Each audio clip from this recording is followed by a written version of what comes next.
অসম চৰকাৰৰ কৰ্মচাৰীসকলৰ কাৰণে বিত্ত বিভাগৰ ফালৰ পৰা আহিছে এটা জৰুৰী খবৰ। বহু চৰকাৰী চাকৰিয়ালৰ পত্নী বা নিকটাত্মীয় অৰুণোদয় সুবিধা লৈ থকাৰ তথ্য চৰকাৰে লাভ কৰাৰ পাছত বিত্ত বিভাগ কঠোৰ হৈছে।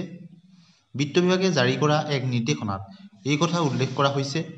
অৰুণোদয় নিয়মাৱলী অনুসৰি বিশ্ববিদ্যালয়, মহাবিদ্যালয়, উচ্চতৰ মাধ্যমিক, কনিষ্ঠ মহাবিদ্যালয়, হাইস্কুল, উচ্চ মাধ্যমিক আৰু নিম্ন প্ৰাথমিক বিদ্যালয়ৰ ঠিকাভিত্তিক বা অস্থায়ীকৈ কাম কৰি থকা শিক্ষক কৰ্মচাৰীসকলে অৰুণোদয় সুবিধা নাপাব।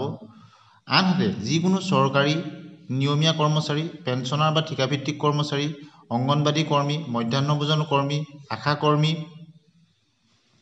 আশা তত্ত্বাৱধায়ক, গাঁও প্ৰধানসকল এই সুবিধা নাপাব। বিত্ত বিভাগে জাৰি কৰা জাননী অনুসৰি চৰকাৰৰ দৃষ্টিগোচৰ হৈছে যে উল্লেখিত শ্ৰেণীৰ অন্তৰ্গত বহু হিতাধিকাৰী বা তেওঁলোকৰ নিৰ্ভৰশীল পৰিয়ালৰ সদস্যসকলে এতিয়াও এই আঁচনিৰ অধীনত সুবিধা লাভ কৰি আছে, যিটো আঁচনিৰ নিৰ্দেশনাৰ ব্যাপক উলংঘা কৰা হৈছে। সেয়েহে বিত্ত বিভাগে যিকোনো চৰকাৰী কৰ্মচাৰী বা তেওঁলোকৰ নিৰ্ভৰশীল পৰিয়ালৰ সদস্যই অৰুণোদয় সুবিধা লৈ আছে যদি তেওঁলোকক অহা 24 ডিচেম্বৰৰ পূৰ্বে অৰুণোদয় আঁচনি বাধ্যতামূলকভাৱে এৰিবলৈ নিৰ্দেশ জাৰি কৰিছে।